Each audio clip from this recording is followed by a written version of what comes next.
Okay, howdy. My name is Oliver Stalker. This is the demo for the end of semester project for CS 314 with Dr. Lupoli. I didn't get to the Java FX portion of the project, so I'm just gonna be using the driver class, the menu that we made, to demo it, show you today. So yeah, I'll go ahead and run file, and then I'll just quickly go to the functions. It's asked me for the roster file, the roster, and then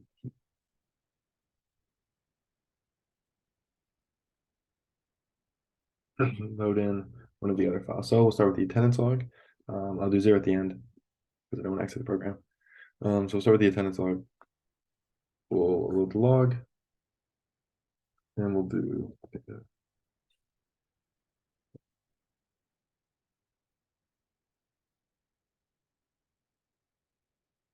different file for this one. And we'll print out the collection.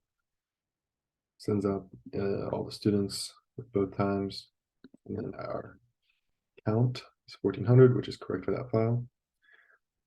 Move on to function D. We will load the log.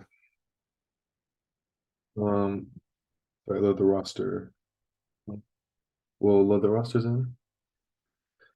And then print out the collection, which is in the roster format. And then finally, we'll look at which is 701, which is the correct number for that file. Moving on to the attendance app, we'll start with G. We'll call R, which is the print query list, to print out that function which prints out just our guy who didn't show up to class.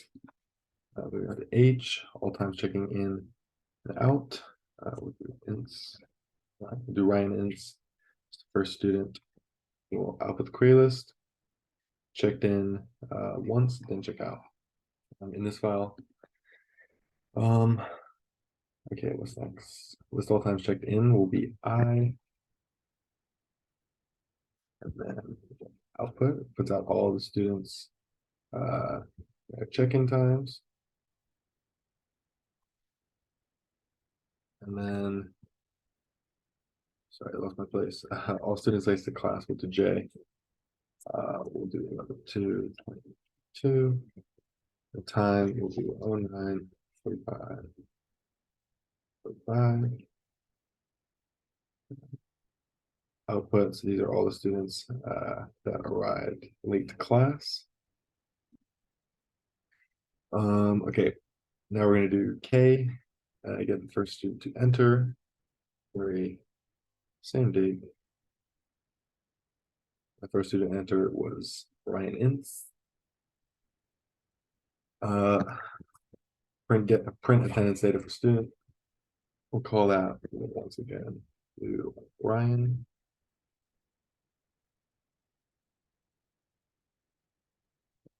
This is when he showed up to class. Remember, this is only the first class that we wrote it in. Now we'll do in present, which is M. Once again, do Ryan on 11/2/22. It is true. We can call the same function for on the next day, and it will return false. I'll do the next function and list all students checked in, enter our date, and print out the list. There we go. And then we'll do O, which is list all students checked in before. Once again, enter our date, and then time, 9:06:05. And then we'll print our query list.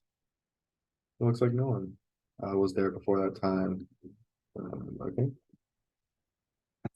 Now we'll do our P list students attendance count. We'll do 1. And then output the result of that query. And this is all, this has a lot of students. Yeah, so all the students that were there for 1 day. And then we'll do Q, which is get first student to enter. to 2022, which was ints Ryan. These last two functions I'll demonstrate. I'll just use a random function. We'll just use G again. So we send out a list query, and then we call R, which is the print query list, which will return the list that we just got, which in this case was just this one guy. And then we can call a different function this time. We'll do I, and then we'll print count. And so there were 700 records in that query. So yeah, those are the functions. I didn't get into the Java FX stuff, but yeah, so that's gonna be it.